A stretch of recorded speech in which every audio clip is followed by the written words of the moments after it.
Maya Rodriguez wiped the sweat from her forehead as she finished her double shift at the Atlanta Medical Center, her scrubs wrinkled and her feet aching from 12 hours of constant movement.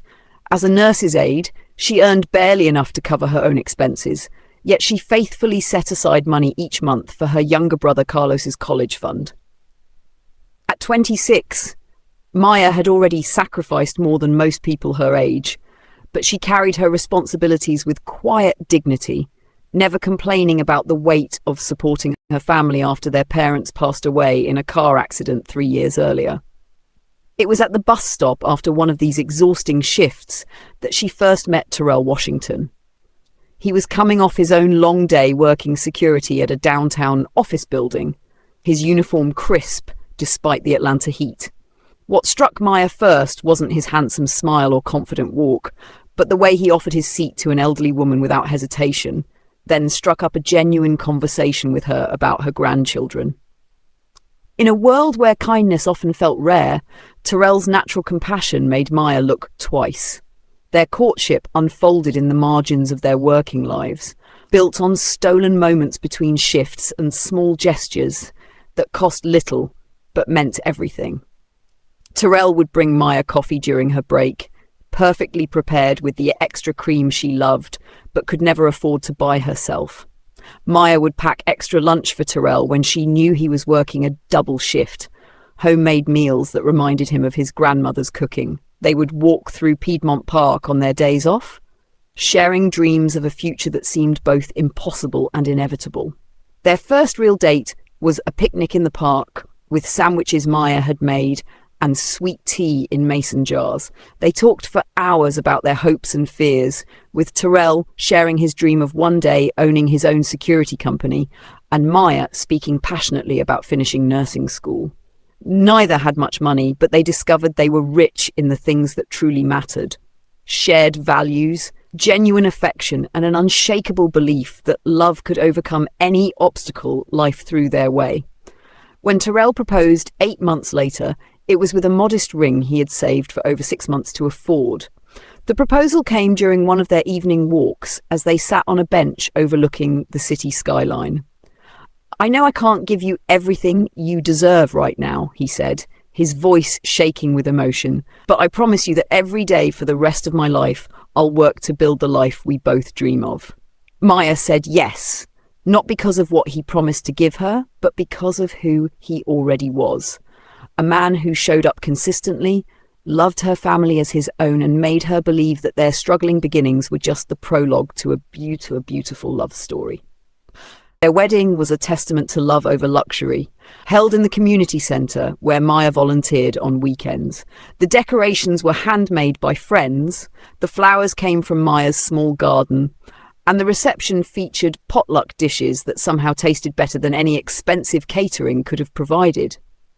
Maya wore her mother's altered wedding dress, and Terrell borrowed his cousin's suit, but their joy was infectious, filling the modest space with laughter and hope that made every guest believe in the power of true love.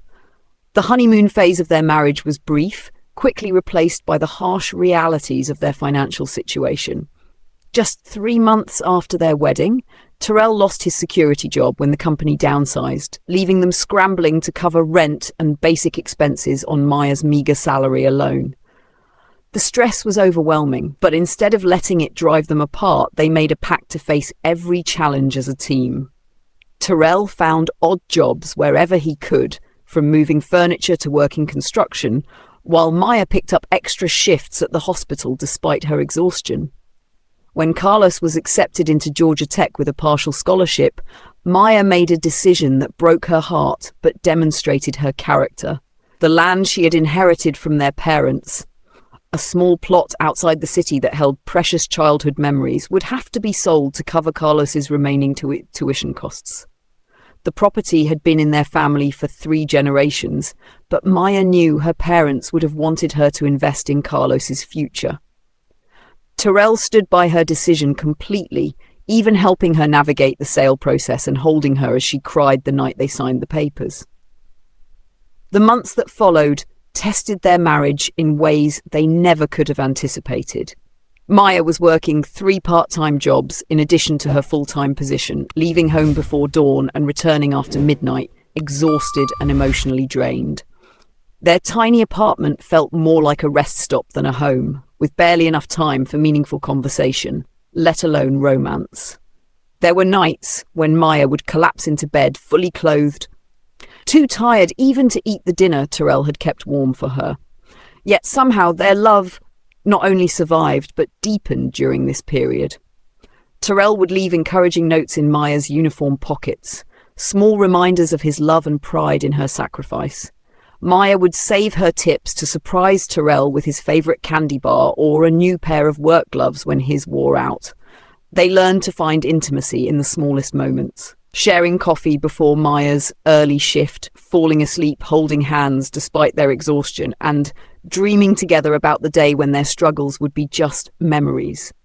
"Things will get better," Terrell would whisper to Maya during their most difficult nights, and she believed him, because their love had already proven stronger than anything life had thrown at them. The lottery ticket was purchased on impulse during a quick stop for gas, one of those spontaneous decisions that would later seem destined by fate. Terrell had found steady work again with a new security company, and they were finally beginning to breathe a little easier financially. The $5 spent on lottery tickets felt like a small celebration of their improving circumstances, a harmless bit of fun they never expected to amount to anything significant. Maya teased him about wasting money on impossible dreams, but she secretly loved his optimism and willingness to believe in magic. The morning Terrell checked the numbers, Maya was getting ready for another long shift at the hospital. She heard him shout from the kitchen, but assumed he had burned the toast or spilled coffee on his uniform. When she walked into the room to find him staring at his phone with tears streaming down his face, her first thought was that someone had died. "Maya," he whispered, his voice barely audible. "We won. We actually won." The numbers on his phone matched the winning combination exactly, $8 million that would change their lives forever. The initial euphoria was everything they had dreamed it would be. They held each other and cried, made wild plans for their future, and called Carlos to share the incredible news. Maya immediately quit her exhausting job at the hospital, and Terrell gave notice at the security company, leaving with a generous tip for his co-workers. They paid off their debts, bought Carlos a car for college, and began looking at houses in neighborhoods they had only driven through before. For the first few weeks, it felt like a fairy tale come true, with Maya and Terrell more in love than ever as they navigated their new reality together. But money, as Maya would learn, has a way of revealing people's true character, and what it revealed about Terrell was devastating. The man who had once saved for months to buy her a modest engagement ring began spending thousands of dollars on designer clothes, expensive watches, and gadgets he had no practical use for. The husband, who had worked multiple jobs to support their dreams, quit working entirely, claiming he deserved to enjoy his good fortune. Most heartbreaking of all, the partner who had once made every decision with Maya's input began making major purchases without consulting her, dismissing her concerns as nagging or jealousy. The transformation wasn't immediate, which made it all the more painful to witness. Terrell started going out with new friends, people drawn to his wealth rather than his character, staying out late at expensive clubs, and returning home with stories Maya didn't want to hear. When she tried to discuss their future plans or suggest they invest their winnings wisely, Terrell would wave off her concerns with an arrogance she had never seen in him before. "We have $8 million, Maya," he would say dismissively. "Stop acting like we're still broke." But as Maya watched their bank account dwindle and their marriage crumble, she realized that money had made them poorer than they had ever been when they were struggling together with love and shared purpose. The eviction notice came on a Tuesday morning, delivered by the same man who had once congratulated them on their lottery win. Maya stared at the legal document in disbelief, unable to comprehend how they had gone from millionaires to facing homelessness in less than 2 years.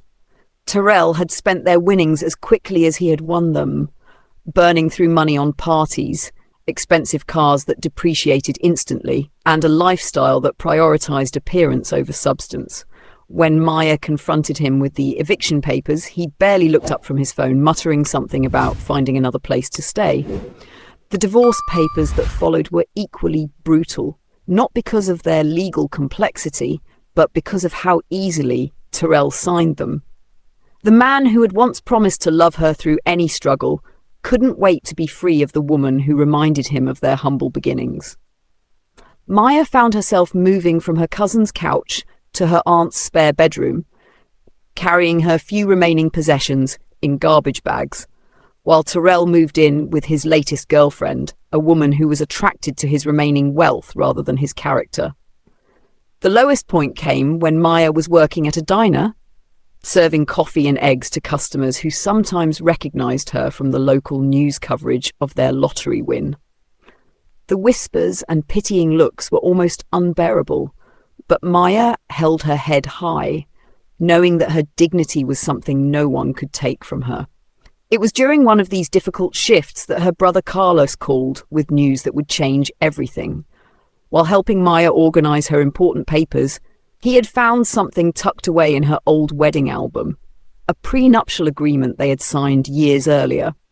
The document had been Terrell's idea, suggested by a co-worker who had gone through an expensive divorce. At the time, when they had nothing but love and dreams, the agreement had seemed almost laughable. The clause that caught Carlos's attention stated that, in the event of a divorce, any lottery winnings would go entirely to Maya, since they had been purchased with money from her inherited land sale. Neither Maya nor Terrell had thought much about it when they signed it, focused as they were on protecting the little they had, rather than imagining the millions they might one day win. Maya stared at the faded document with a mixture of hope and disbelief. Could it really be that simple? Could the same legal system that had allowed Terrell to abandon her also provide a path to justice? The lawyer she consulted was cautiously optimistic, explaining that prenuptial agreements were generally enforceable, especially when they were clear and both parties had signed willingly. The irony wasn't lost on Maya. The man who had insisted on the prenuptial agreement to protect himself had actually created the legal framework for his own financial downfall. As she signed the papers to begin legal proceedings, Maya felt something she hadn't experienced in months. Hope that justice might actually exist in a world that had seemed determined to punish her for loving someone who didn't deserve it. The legal battle was surprisingly swift, with Terrell's expensive lawyers unable to challenge the clear language of the prenuptial agreement he had insisted upon. Within 6 months, Maya found herself the legal owner of what remained of their lottery winnings, approximately $4 million that Terrell hadn't managed to squander on his reckless lifestyle. The victory felt surreal, not because of the money, but because justice had actually prevailed in a situation where Maya had begun to believe that good people always finished last. With her newfound financial security, Maya made choices that reflected the values that had sustained her through her darkest moments. Instead of buying a mansion in an exclusive neighborhood, she purchased a modest house in Savannah, Georgia, with a front porch and a garden where she could grow the flowers her mother had loved. She paid off Carlos's remaining college expenses and set up a scholarship fund at their old high school for students facing financial hardships. Most importantly, she helped every family member and friend who had supported her during her lowest moments, never forgetting the kindness that had kept her afloat when she had nothing. The simple life Maya built in Savannah was rich in ways that money couldn't measure. She volunteered at the local hospital, not because she needed the work, but because helping others gave her purpose and joy. She joined a book club, took pottery classes, and developed friendships based on shared interests rather than financial status. Her small house became a gathering place for holidays and celebrations, filled with laughter and genuine connection that reminded Maya what wealth really looked like. Meanwhile, reports filtered back about Terrell's continued downward spiral. His new girlfriend had left him when his money ran out, taking several expensive items with her.